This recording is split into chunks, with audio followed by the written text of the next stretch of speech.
Olá pessoas, quem viu o vídeo anterior percebeu que ele foi interrompido no meio. Vou, para dar pelo menos uma ideiazinha de continuidade, recomeçar do 35. Não vou regravar porque esse estatuto tem 80 e poucos artigos, senão a gente nunca termina, né? E então vamos lá, né?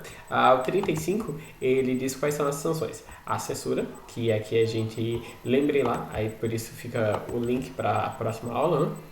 Vocês vão ter que pegar ela. Eu vou botar no final. Eu vou tentar botar aqui mesmo. Tentar botar no card. E aí tem as sanções, né? Primeiro é a censura, que é a mais levinha. Depois vem a suspensão, que a gente marcou algumas coisas como a suspensão também, né? E a exclusão, que é o cancelamento da inscrição do fulano, né? A multa ela vai ser aplicada com outras por vezes, né? E é claro que as sanções elas devem constar dos assentamentos dos seus inscritos após o trânsito em julgado. Inclusive, a gente vai ver que isso é muito importante, especialmente para a censura. Censura é aplicável no caso das infrações, que a gente já grifou, do 1 ao 16 e 29, violação a preceito do Código de Ética e Disciplina, violação a preceito dessa lei. Como ela é a mais levinha, ela vai pegar meio que a regra geral. Tudo que é censura, salvo se tiver uma situação mais grave, ou seja, o que cabe exclusão, o que cabe suspensão, não cabe censura. Isso daí é tranquilo, né? A censura pode ser convertida em advertência, que a advertência é um tapão no pé do ouvido, como eu tinha falado no vídeo anterior, em ofício reservado, sem registro nos assentamentos, quando presente circunstância atenuante. Ela já é leve, já é pequenininha. Aí existe uma atenuante, aí ela vai ficar menor ainda, transformou-se a censura em uma advertência. Mas a censura ela ainda é mais séria, porque ela vai no assento funcional. A advertência, só uma bronquinha. Suspensão aplicável nos casos do 17 ao 25 e reincidência, ou seja, se eu, por exemplo, contratei um agenciador, que é punido com censura, teve procedimento disciplinar, eu fui devidamente punido e incorri nesse mesmo crime ou em outro crime que também é sancionado com censura, depois crime não, infração, que também é sancionada com censura, eu vou ter uma suspensão agora. E a suspensão, a gente vai ver aqui, ela tem um prazo de 30 dias a 12 meses, certo? Note que 12 meses não é um ano, 30 dias não é um mês, beleza? Pode ser que a banca tente pegar nesses detalhezinhos que são coisas mais técnicas. Na hipótese dos incisos 21 e 23, vamos ver aqui qual é o 21.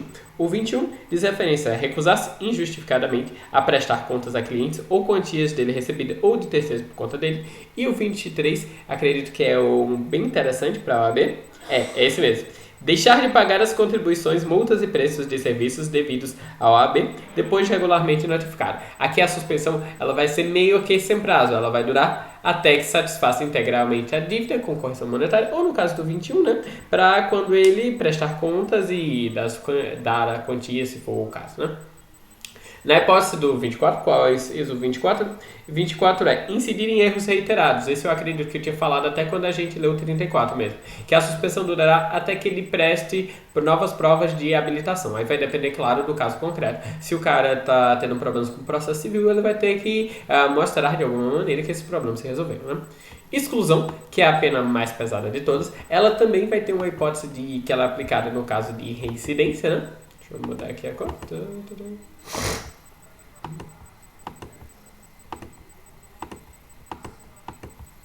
Aplicação de 3 vezes suspensão. Note, transformar uma censura em advertência é a primeira censura, transformar uma censura em suspensão é a primeira censura, a reincidência já vai ser. Agora, eu apliquei 3 vezes, a terceira suspensão que eu iria aplicar não é mais suspensão não. Apliquei uma de 30 dias, apliquei uma de 12 meses, apliquei uma exclusão e é isso que acabou, beleza?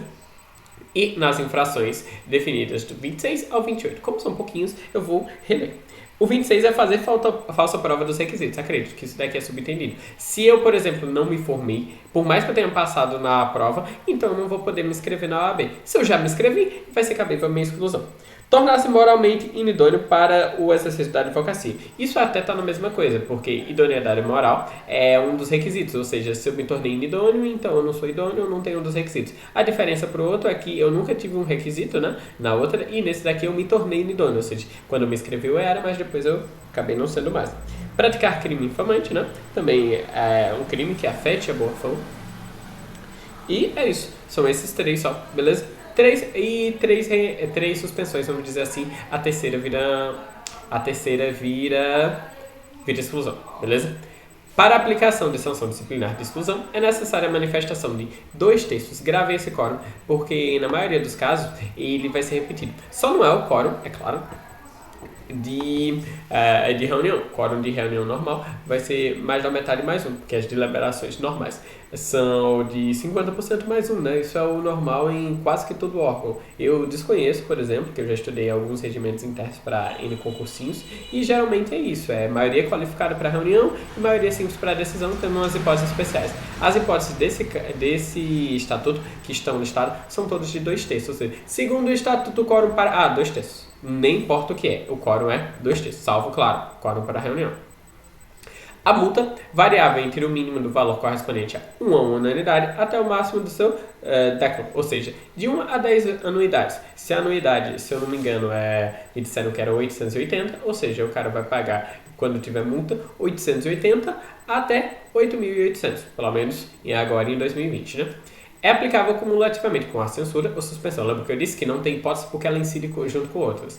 Em havendo circunstâncias agravantes. Note que interessante. Censura mais agravante é censura e multa. Censura mais atenuante vira advertência. Olha que interessante. 40. Na aplicação das sanções, são consideradas para fim de atenuação as seguintes circunstâncias, entre outras, ou seja, um rol exemplificativo. Tá. Primeira, falta cometida na defesa de prerrogativa funcional. É meio que uma infração por um bom motivo. Ausência de punição disciplinar anterior. Aí a galerinha do direito penal que gosta de direito penal vai me perdoar, mas vamos dizer que ele é réu primário, né?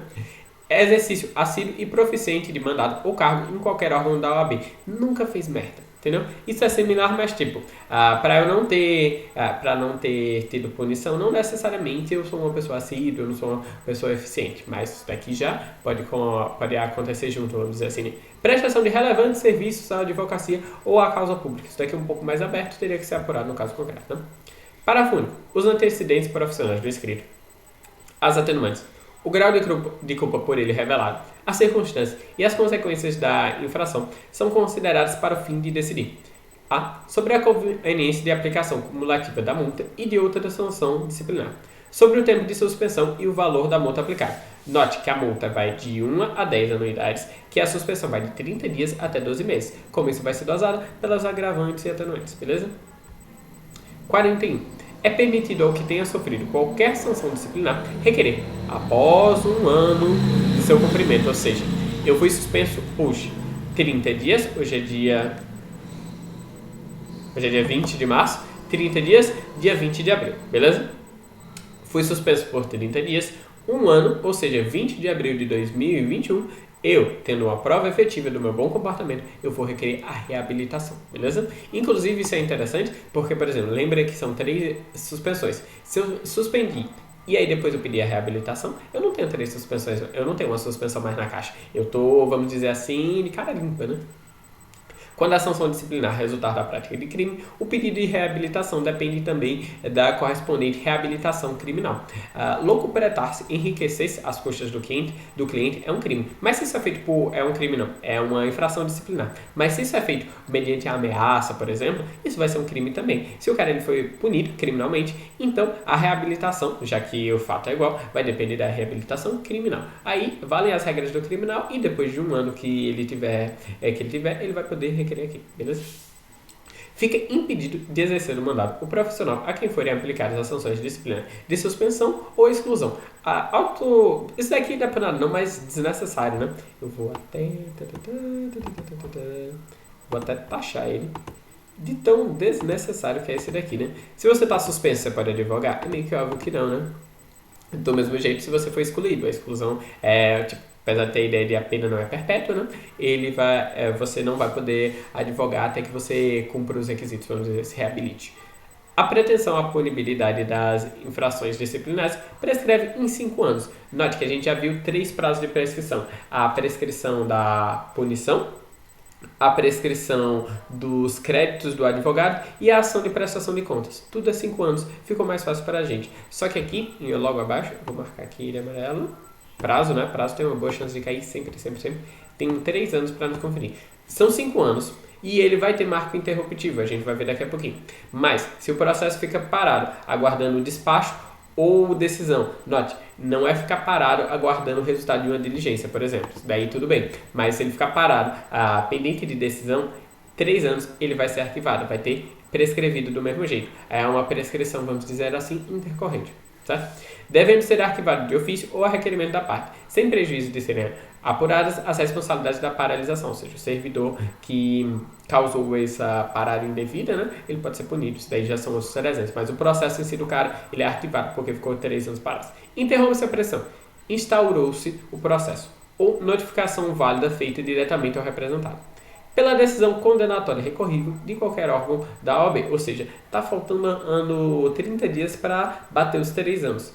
Aí você pegou, mandou a decisão, então você não vai, se o cara vai recorrer, aí não vai ficar contando, obviamente, né? Reiniciou o prazo prescricional, tanto de 3 anos, né? Como também o de 5 anos aqui, beleza? Da Ordem dos Advogados do Brasil, capítulo seguinte, né? Eu vou parando por aqui, até para não confundir, porque são assuntos muito diversos. Na verdade, né? Não sou só eu, foi o código que dividiu, o estatuto que dividiu assim, em título 1 e título 2, então é interessante que vocês sempre tenham uma boa parada de um para o outro, porque eles são realmente muito diferentes.